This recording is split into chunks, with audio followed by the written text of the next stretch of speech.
healthy fats. Ansel Keys, by the way, lived to be about 102. He adopted this diet himself, even though he went back to Minnesota. Eventually, he lived there in Peopi for about 7 or 8 years.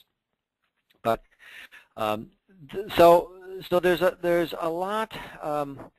Perhaps 70% of your body composition, that is, what your waist size is, what your weight is, what we say body mass index is determined by diet. As important as exercise is, diet is probably more important. And so that's why it's so key. We see a lot of people these days that are, running triathlons or marathons or other things like that, exercising a lot, but still not at or near their ideal body weight, and that's because they're eating the wrong kind of food. And it's not only a weight issue, but these are really important issues for preventing cancer and heart disease and high blood pressure and dementia.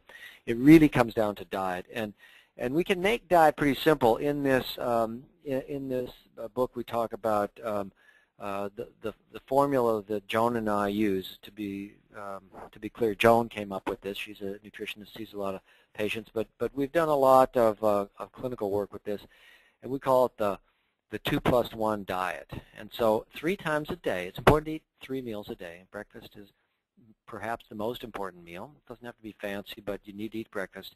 And 3 times a day, you need to eat a piece of protein, okay, healthy protein, lean protein, and 2 colors. So 1 protein, 2 colors, 3 times a day. This is pretty simple. And so colors, we're talking about, like fruits and vegetables, not M&Ms. And these are the priorities. Good things first, we say. It's really important. You need to pick out a protein, even for breakfast. Like this morning, I was in a hurry. I ran out the door. So what my protein this morning was whey protein, which is a wonderful protein source. Get a good, clean whey protein. We use cardio whey from Cardiotabs, and I'm to be full disclosure, I'm the chief medical officer for Cardiotabs, but we use whey protein, and I put it in coconut milk. I mean, I really like unsweetened coconut milk. I think personally it tastes better, and I just feel better with coconut milk rather than cow's milk. And we can talk about that if you have some questions about the pros and cons of various types of dairy. One type of dairy I think is good is Greek yogurt or kefir. These are probiotic type of dairy. So there's healthy bacteria in there that's really good for your gut and your immunity. But in any event, so I had this glass of whey protein mixed into coconut milk. Delicious, by the way, absolutely delicious. And then I had an avocado sliced up, squeezed some lemon on it, and I had a bowl of frozen wild blueberries I got from Costco, Wyman's blueberries, with a few walnuts mixed in. And I had a big glass of water, and I've been drinking green tea this morning. I drink 2 or 3 cups of green tea a day. So so that was actually, and then I had one other thing. I had a glass of low-sodium V8 juice, which the only juice you ought to be drinking is low-sodium V8 juice. You ought not to. You're better off avoiding even like pomegranate juice or grape juice or orange juice. All those juices are way too high in sugar, so they're not ideal for you. That's why we like low-sodium V8 juice. This is low in sodium. You can't drink regular V8 juice. It's way too high in sodium. It's got like 1,100 milligrams per serving. So low-sodium V8 juice is loaded with antioxidants, high in vitamin C, massive amounts of potassium, which is really important for keeping your blood pressure down. But it has just a little bit of sugar in it, like 7 grams per serving. So it's a wonderful way to get 2 servings of vegetables. An 8-ounce glass of V8 juice for breakfast, low-sodium V8 juice, is like 2 servings of vegetables to start your day off. So you get some protein and maybe a piece of fruit, some wild blueberries, something like that, and you have a really great start for your day. And this is important because if you're going to get, like, we'd like to see 9 or 10 servings of fruits and vegetables during the day. A serving is about a handful. So if you're going to do that, you really can't wait till dinner. You need to be having fruits and vegetables all day long. That's the most important part of your diet, okay? Most important, 70%. If you're trying to lose weight, if you're trying to get a narrow waist, if you're trying to build muscle, 70% of that will be determined by what you're eating and drinking. So, anyway, the diet is an important thing. We think that for snacks, you ought to stick with vegetables and nuts and berries, those sorts of things. People ask me about, what the healthiest snack bar is, and we would say that any of those protein bars, all that kind of stuff, forget all of it. If it has more than 3 ingredients in it, you're probably better off avoiding it, honestly. And you think, oh man, this is just too difficult. I will say it can be a little difficult, but it's simple, and it's not impossible. These days, at a place like Hallmark, I'm sure you can go down to the cafeteria or go to a nearby restaurant there in the Crown Plaza, and you can find a salad with chicken to put on a chicken breast on it, not fried. We avoid fried foods, but and drink water or tea or coffee. And for snacks, bring your own snacks. Bring an apple and some nuts. Just avoid all that processed food. So a good friend of mine is a guy named Loren Cordain, and he is the father of the paleo diet. We've written about 6 or 7 papers, scientific papers together. He just came out with a great book as well called The Paleo Answer. His paleo diet is about 10 years old now, and it is all the rage among the folks that do CrossFit. But there's a lot of people. I have a son who lives out in New York City now in Manhattan. It's funny because he and a lot of his friends are big on the paleo diet now. And the paleo diet is very similar to, in fact, not coincidentally, like I say, Dr. Cordain and I are good friends, and we have kind of been working on our diets together through the years. But the paleo diet talks about just what we're saying, lean protein. And I think you probably ought to have, for one of your protein sources during the day, choose a vegetable source of protein like say beans or nuts or something like that. And the important thing about protein, before we leave that topic, is you want clean protein. Like, see, there's a lot of people who think they need to be a vegetarian, and we would say vegetarianism is not necessary. In fact, not even ideal. It's not healthy because it's you need some of that animal protein. You don't need a lot of it, but like say, for people who don't want to eat animal sources of food, I direct them to like an egg producer. There's a patient of mine named Father Jim who raises his own chickens. He's a retired Catholic priest. He's about 75. He has, I don't know, 40 chickens, I think, and he treats them like his kids. I mean, he just treats them with. He lives out in the country, and they have I don't know, hundreds of acres, and these chickens are running around eating, bugs and natural grasses, and every night he's, if any of the hens have gotten chased up into the trees, oftentimes they do, he's out there sometimes at night in the dark in a ladder, age 75, going up there and getting his beloved hens out of the tree and nestling them into their roosts for the night. And so I buy eggs from him whenever I can, and it's like, I think you probably ought to limit your cholesterol consumption to not more than about an egg every other day, because it's about 300 milligrams per yolk. But we buy these eggs, or we buy other organic eggs, and we eat a lot of egg whites, lots of times for breakfast or in a smoothie. And this is super healthy protein. There's no animals harmed in this process. It's like this is naturally what the hens are doing. They're laying the eggs. And in any event, there's ways of being really healthy. In fact, maybe the healthiest protein you can eat is fish. And again, okay. Oh yeah. Okay. So I think we're tuned into. If you guys can see the slides now, I'll start showing some slides with a little technical difficulty. But this first slide here is just the cover of Let Me Tell You a Story, and there's a lot of stories in here.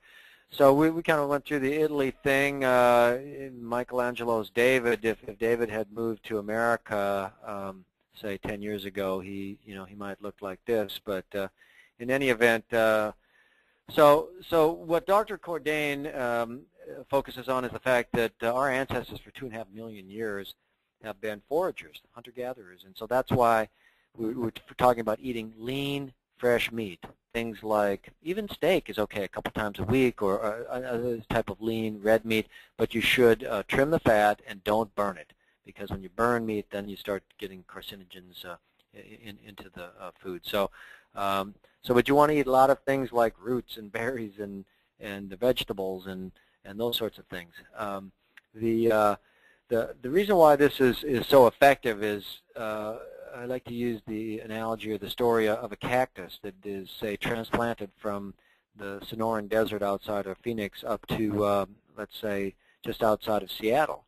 And in this wonderful, lush green yard, greenhouse of a place, it's wet, it's mild, it's, wonderful, rich soil.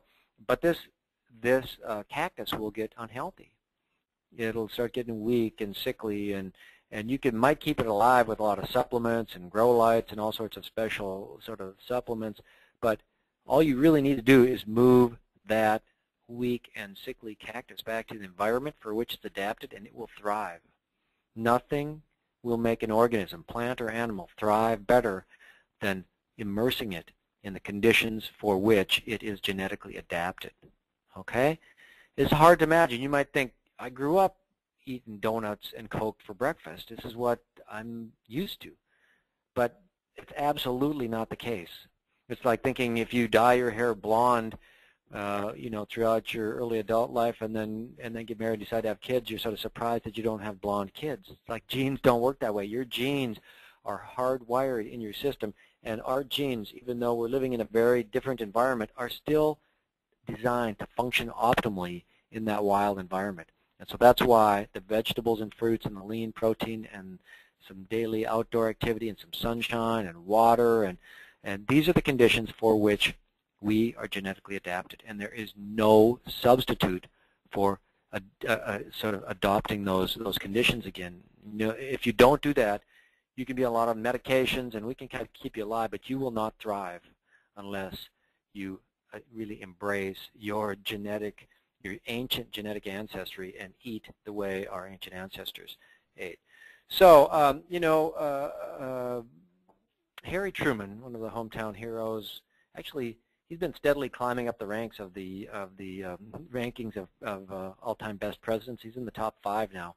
He was a remarkable guy. Of course, grew up in Independence, but he lived to be almost 90, and the whole time was very vigorous and hale and hearty and well met, and under some pretty significant stress. When you think about he took over for FDR, the whole country was thinking this is just some local guy who has no experience on a major national role, and here he is president now during the most critical juncture in modern American history, World War II, and he had some tough decisions to make, but he always seemed to be sort of stress-proof and very healthy looking.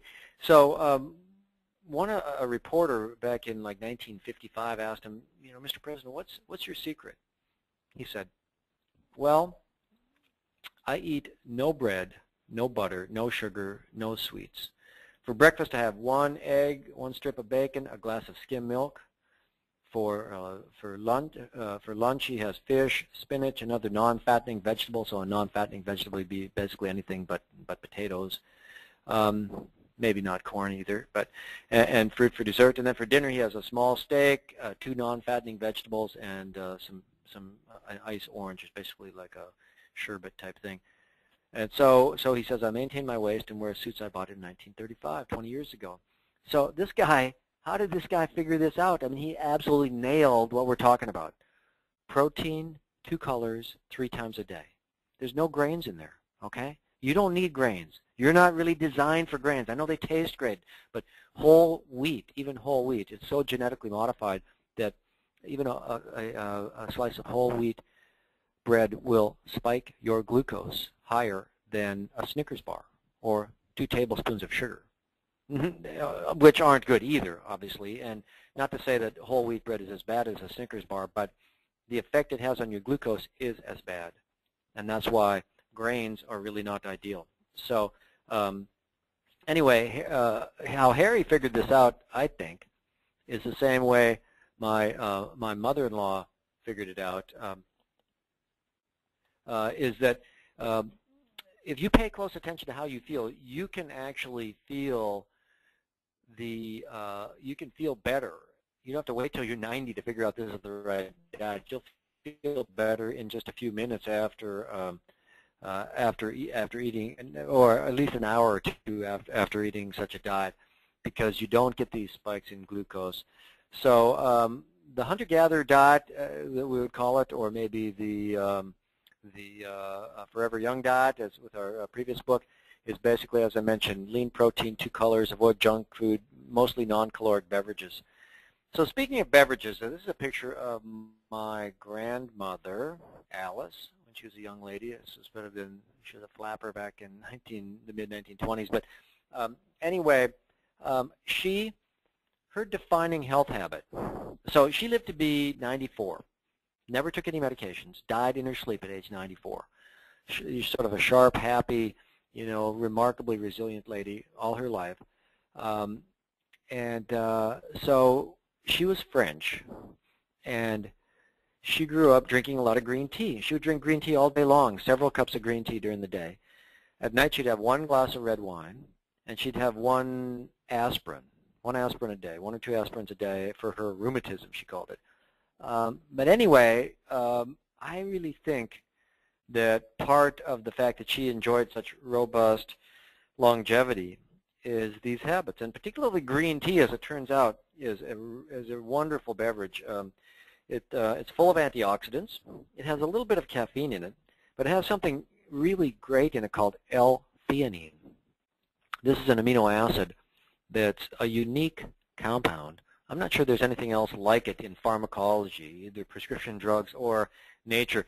It stimulates your mind to produce a sense of focus and calm energy that increase your focus can make you anxious if you do Ambien or alprazolam drugs or alcohol that calm relax you, tend to make you sleepy. But this gives you the best of both worlds, L-theanine. So that's why that's one of the reasons I love to drink green tea. I drink like 4 to 6 cups a day. It also decreases belly fat. It increases your metabolism. It's the only safe way to do that. There's all these diet pills out there that promise to crank up your metabolism. And it's good to have a high metabolism, but you're better off doing that with green tea. It's the only safe pill to do that, and exercise, and getting your sleep. Those are the kind of things that will crank up your metabolism safely. So it also can, green tea can lower cholesterol and maybe even reduce risks of heart disease and cancer, but that's still debatable. But in the meanwhile, the important thing about green tea, and coffee actually is another great beverage. Better off not having the cream in the coffee, but or sugar for that matter, but skim milk is fine. But coffee is loaded with antioxidants. Those pigments in the green tea and the black coffee are powerful antioxidants that help to reduce the inflammation in your system. So that really helps to improve long-term outcome.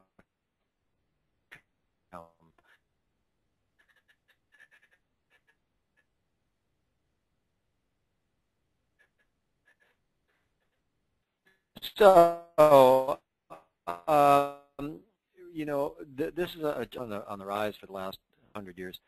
We're really not designed in vegetables, but we started refining sugar and adding it to the diet back in the early 1800s. And you can see that the only 2 plateaus here were during the Great Depression and the World Wars, and in the middle of the 20th century. And interestingly, during those times, actually, coronary disease has been markedly increasing, along with other degenerative diseases like hypertension and dementia and diabetes. But those diseases leveled off during these hard, lean times during the Great Depression. My other grandmother, Dorothy O'Keefe, talks of they couldn't afford a car, and gasoline was being rationed, and butter and sugar were being rationed. So they would plant a garden and can the leftovers from the garden. They would, my grandfather would go down and fish for meat. They eat more locally caught fish rather than fatty processed meat like sausage and those sorts of things. And so they became healthier because they were avoiding the more expensive luxury and those sorts of things. So probably the most important thing about your diet is to eliminate anything with added sugar. Just don't drink anything with added sugar or eat. And as we mentioned earlier, you're probably better off avoiding most grains too. There are 5 grains that we think are acceptable, and that is steel-cut oats, wild rice, quinoa, and pearled barley. So those 4, you could have like a half a cup a day, which is 1 serving, and probably be okay. Although if you're trying to lose weight, Joan says you're probably better off avoiding even those grains at first. If you're a really active athlete, you might have a couple servings of one of those whole grains a day. But for the most part, you will be healthier. Your waist will be, slimmer. Your blood pressure will be lower. Your triglycerides and glucose will be lower if you just don't eat anything made with grain. So it's hard for a lot of people. But once you stop eating all the grain, there's a friend of mine named Dr. Bill Davis who wrote the Wheat Belly book, cardiologist from up in Milwaukee, and it's a highly effective diet. It just says nothing with wheat. Wheat is very genetically modified these days, so it's wild wheat has 13 genes in it. The current wheat that they use to produce all the wheat products has about 3 times that many genes. There's all sorts of genes they've tagged onto it to make it grow fast or have more carbohydrate content, be easier to digest, and all sorts of other things too. But in any event, it's not healthy food, and you're better off avoiding it whenever you can. So this is a picture of my older daughter Kathleen, and she did an experiment. We did a little experiment on her a couple of years ago. She was had to do some My Home Science project. So we said, well, let's just check your sugar. And she's a skinny athlete, very, very active, and a metabolism like a hummingbird, right? And this is as good as metabolisms get.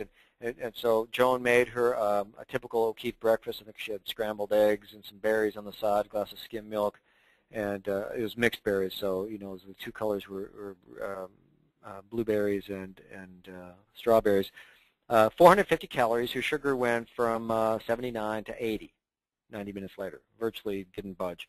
Lunch was a very different meal. It was 450 calories again, but it was white rice with a little soy sauce on it and 2 juice bags, those like high fructose corn syrup sort of fruit drinks.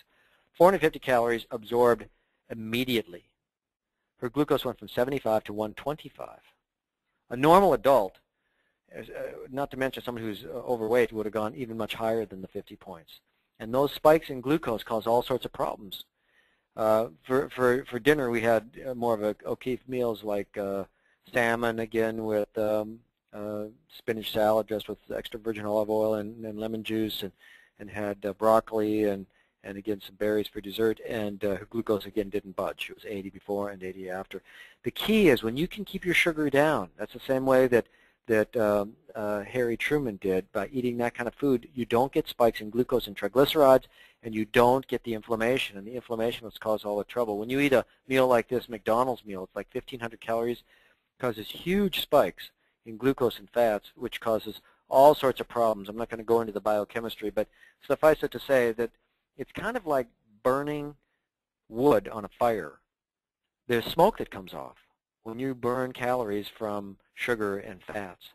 And that smoke normally is tightly buffered, because if you don't buffer it, it's highly corrosive, very pro-oxidant, so it's like rusts you from the inside out.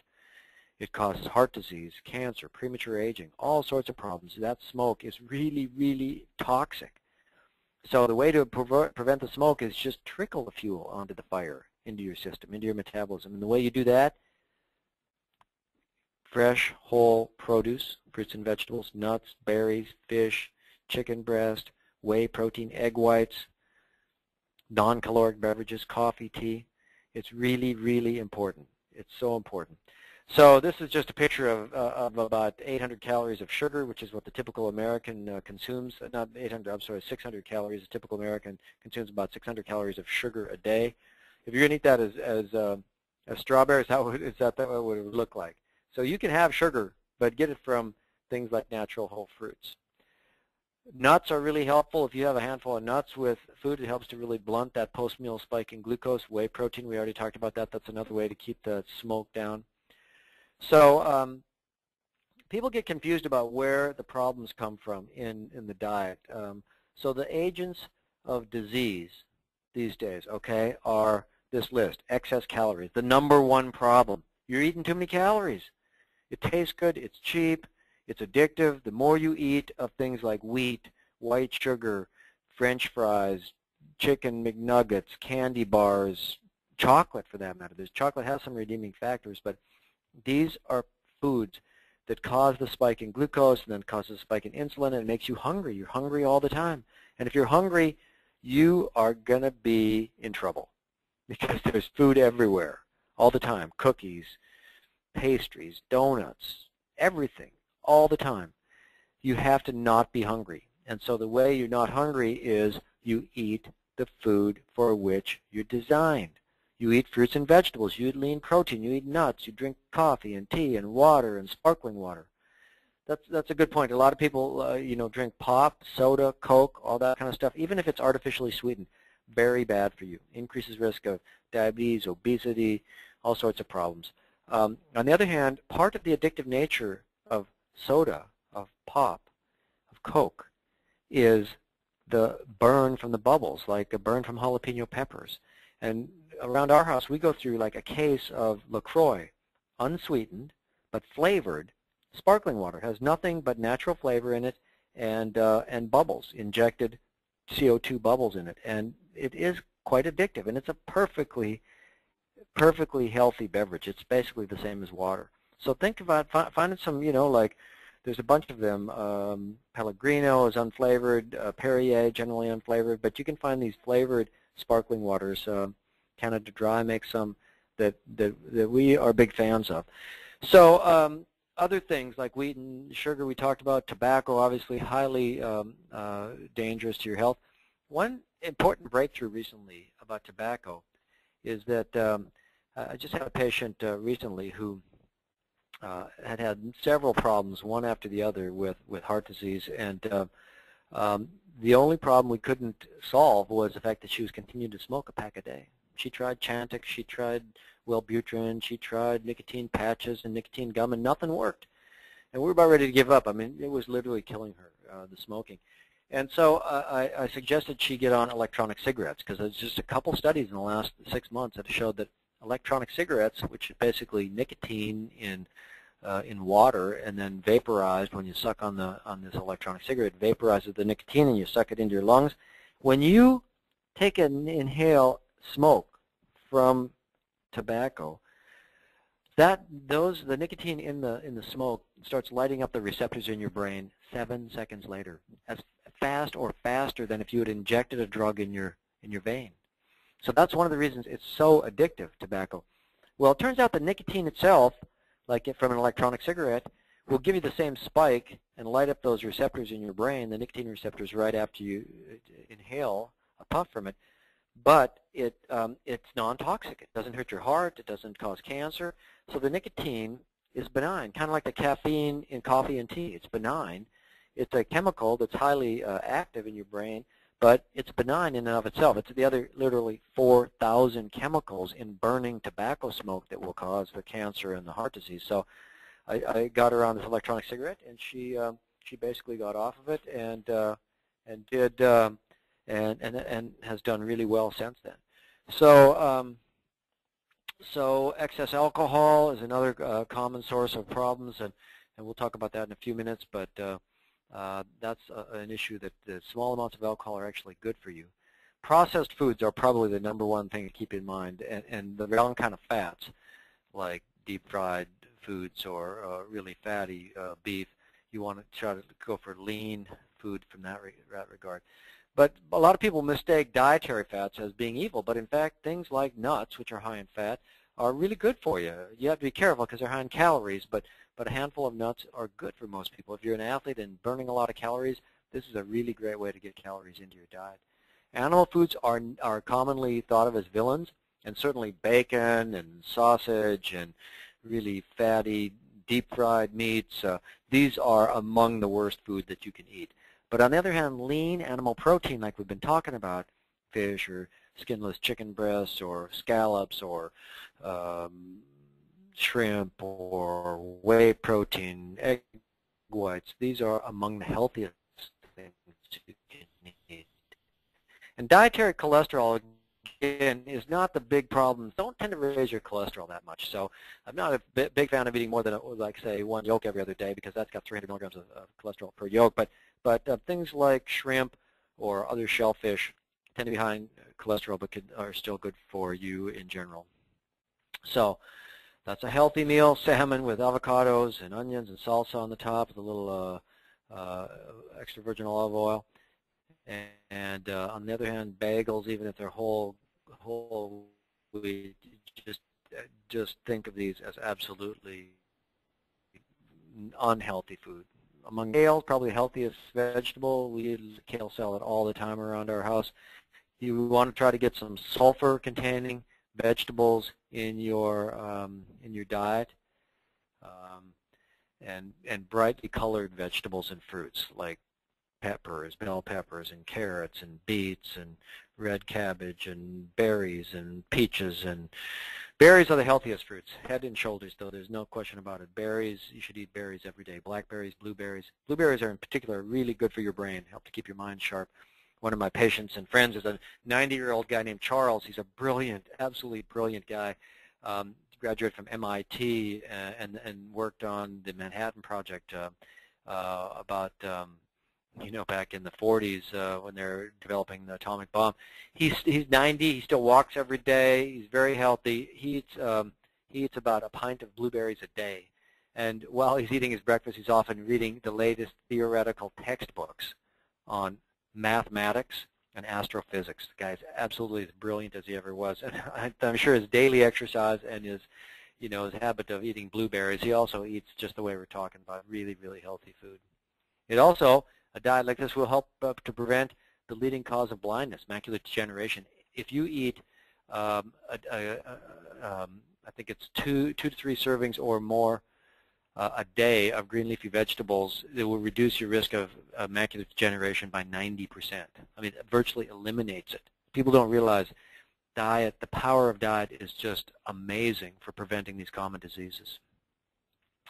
So we're really big on fish. Sometimes you have to be careful to avoid the large carnivorous fish that can be high in mercury, but for the most part, you ought to be eating fish or taking a fish oil supplement daily.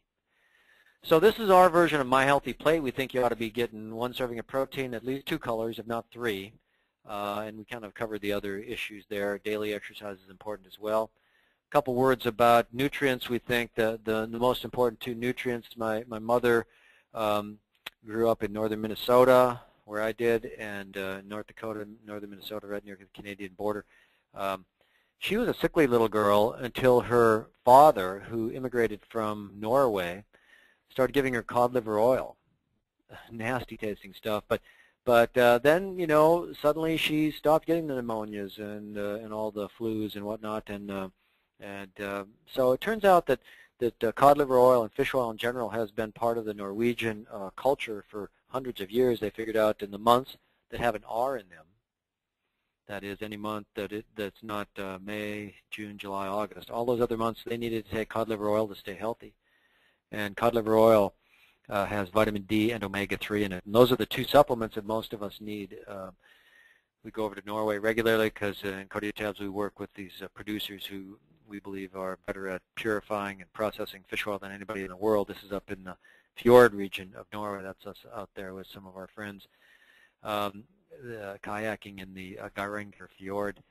Just an absolutely gorgeous spot on Earth. But these folks are really good at purifying fish oil. There are studies showing that if you want to prevent sudden cardiac death by keeping your omega-3 levels up, you can reduce 9 out of 10 causes of sudden cardiac death. And the best way to do that is, like, say, eating fish every day or taking your fish oil supplement. It also, omega-3 tends to improve brain function, and so for things like mood and preventing problems with cognition like Alzheimer's disease, very important to improve, to keep your omega-3 levels high. So just vitamin D deficiency, this is my grandfather. He was a physician up in North Dakota, and shortly after finishing his training 90 years ago, he developed tuberculosis. Nearly died of tuberculosis. Would have died had he not been sent down to Southern California to a solarium or a sanatorium, they called it, and they thought it was fresh air that would help to cure this tuberculosis. Back then they didn't have any drugs, any antibiotics for it. Notoriously difficult and lethal disease. They called it consumption. Anyway, they thought it was fresh air, but they'd roll these beds out into the sunshine. And now we know that the reason this worked in some people is they would get the vitamin D levels up. And if you have a high vitamin D level, your immune system is much stronger at eliminating things like tuberculosis or colds or flus or even cancers. Turns out vitamin D is not a vitamin, it's really more of a hormone. Very important that you know what your vitamin D level is. You can get it from the sun, but this time of year you won't get any vitamin D, even if you go out naked at noon and stand in the sun. The sun is too low in the sky, and the UV light gets filtered out by the environment. So like the Norwegians have been doing for centuries, you need to take vitamin D in the wintertime. Most people need at least 2,000 units, and sometimes more. It's one of those things you ought to ask your doctor to check. Everybody should know their vitamin D level. It's a really, really important number. Most people are deficient in vitamin D. So here's my grandmother, Dorothy O'Keefe. That's actually not her. It's kind of a joke. It's like, I don't know any smokers who lived to be 100, but she says, she told me that she died at age 103 a few years ago. I lived with her for 4 years during medical school, and she taught me a lot about life in general. But she had a great attitude. She was always helping other people out. Was very optimistic, and go for a walk with her friends every day. But she said the secret to a long life is to stay busy, eat your vegetables, get plenty of exercise, be kind, and don't drink too much. But then again, don't drink too little. And Granny O'Keefe, she loved her happy hour. I was just discussing this with my mother the other day. She every day that I could ever remember, she would have a whiskey at happy hour, and she'd nurse it for like an hour and a half.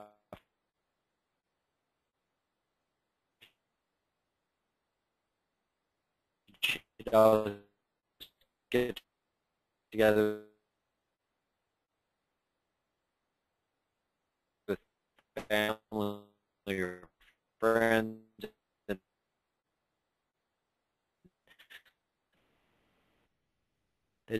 sit together and just have a good time. I mean, they would just thoroughly relax and enjoy themselves. She would have about 2 shots of whiskey. She poured 1 stiff drink for herself. It's about 2 shots of whiskey, and she'd never have more than that. Anyway, I probably will role in it's just disturbing my grandpa.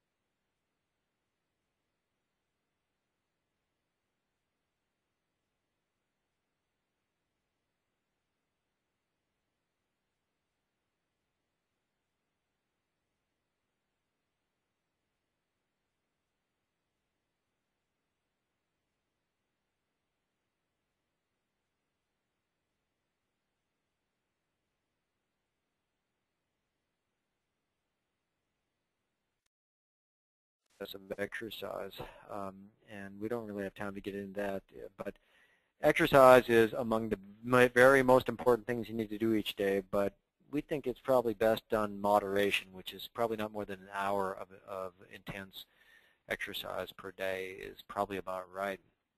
If you look around in nature, like this joke says, what fits into your busy schedule better, exercising an hour a day or being dead 24 hours a day? Yeah, it's really important. People have all sorts of excuses why they can't exercise, but nothing will reinvigorate your life like 30 to 60 minutes of exercise per day. So I'm a big fan of, rather than running marathons, do a lot of walking during your day. Take the stairs. once or twice a week, do some high-intensity interval training where you go all out for 30 seconds, say on the treadmill or on the bike or in the water or climbing stairs for 30 seconds, hard as you can go, and then rest and recover. Just do 8 of those. It's a quick workout. 10, 15, 20 minutes, it can be done. You got to warm up first and then warm down too. But high-intensity exercise really develops fitness and strength better than anything does. Like in nature, here's a leopard, out on the hunt with a warthog, but out in nature they know how to rest. So high-intensity exercise, deep rest equals peak fitness. Vigor, natural, wild, thriving vigor comes from this kind of exercise. So it's also important to get your rest and recover. There's a recent study that showed regular napping, that's 20 to 30 minutes at least 3 times per week or more, can reduce risk of heart death by 30%. My wife Joan is sort of the queen of napping. Ever since she raised the 4 kids, she would nap with the baby in the afternoon, and she still naps most days of the week, and I think it's one of the reasons that she is as healthy as she is. So last story, this is my mother and her little dog Henry. So my mom's been a widow. My dad passed away about 10 years ago, but she's been a widow for 10 years, and she's a very social, gregarious, nurturing lady, and she had a dog that got to be 15 and died a few years ago, and she just wasn't her normal happy self, and she wasn't getting enough exercise. So she said, I'm too old to get a dog. She was about 79 or 80, and I kept trying to talk her into it, and she wouldn't do it. So finally, I found this little dog Henry over at Wayside Waves, and I mean, I looked around for 4 or 5 months, finding, went through hundreds of dogs to find one I thought would be perfect for her. And so we found this little dog, and my sister and I got on a plane and bought a one-way ticket for Henry and showed up on her doorstep unannounced, because I know she wouldn't agree to it. So we just said, "Hi, Mom, got a present for you." It was about this time of year, 3 or 4 years ago, and she was so mad. She was like, "How could you be so inconsiderate? It's out of the question." I said, "Mom, Henry's ticket is only one way. He has to stay here." And she was very angry at first. And in fact, it took her several weeks to get over it, but, gradually the little dog started winning her over, licking her face, laying on her bed and sleeping by her at night, and barking at strangers. And she started taking him all around this little town in Grafton where she lives. And, he's welcome everywhere, in the grocery store. He takes over the nursing home, and a lot of the nursing home residents have become friends with Henry. And in any event, the bottom line is, she's 83, and this dog is so good for her. And a lot of people who otherwise are lonely or not getting enough exercise, I write for them, a prescription that says 1 dog taken for a walk at least once or twice daily, refill as needed, substitution, generic substitution permitted. Anyway, a dog is really great for your mental and physical health, especially if you get in the habit of taking the dog out for a walk. So I think that we'll finish up there. I have lots more stories in that book about all sorts of things, but I think for right now, we'll leave a few minutes for questions, I think, if there are any. Okay. Well, I wasn't sure if you'd be able to fit some in, but we did have a couple questions. One of them, the first one is health benefits between sweet red wine or dry. Yeah, so that's a great question. The main thing about alcohol is the ethanol in it. That's the active ingredient that tends to reduce your post-meal glucose spike and relaxes you, and it has a lot of benefits to it. But again, the devil is in the dosing, right? And so you got to get the dose right, which is about 1, not more than 2 drinks a day. The formal guidelines are 1 drink a day for females and 2 drinks a day for males. And the benefits of alcohol are like exercise. They wear off in 24 hours. So I hate to say it, but you're better off if you can be moderate about it and just keep it to 1 or 2 a day. You're better off doing it, most days of the week. And certainly you're not good. It's not healthy to save up all 7 for the week and have 7 or 14 on Saturday night. But so getting back to the type of alcohol, dry red wine. It's called dry because there's less sugar in it. Dry wine is better. And red wine has a lot of antioxidants in it, so a dry red wine, Pinot Noir is probably the best, but Cabernet, Shiraz, Merlot, any of those red wines, Chianti, are the best for your health. And yeah, so I think that's important. And it's best to take it with the evening meal because that helps. That's when it's most beneficial. We have another question on protein, rice and pea protein versus whey. Does one offer more benefits? Well, you know, the beauty of whey protein, like animal protein in general, it has the exact building blocks for rebuilding tissue, like white cells and muscle and organs. And so when your body's trying to, every day our body breaks down about ½ pound of protein that the cells are just being turned over. And we need to build these new cells, and in order to do that optimally, you want to have some animal protein on board. And so when you get whey protein or chicken or fish or egg whites, these things are perfect for rebuilding the protein. When you talk about rice protein and beans and peas, some of the right building blocks are in there, but not in exactly the right proportions. And certainly, you know, legumes are healthy, and it's good to substitute some legumes into your diet, maybe for one of the animal servings of protein per day.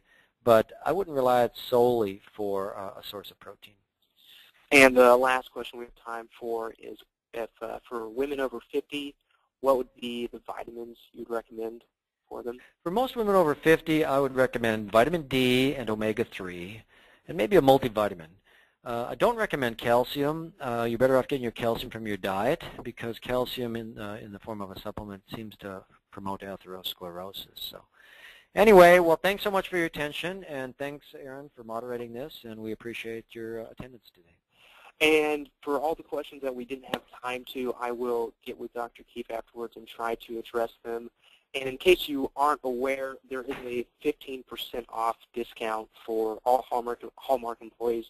You'll have to call in 1-800-811-1007 and just tell them you're a Hallmark employee, and we can set up an account for you and make sure you can save 15% on every order. Sorry again for any technical difficulty that happened at the beginning. The slides were a little bit behind, but we were able to catch up. A recording will be sent out after the webinar, along with a questionnaire with directions to fill in and turn in or email, depending on your situation.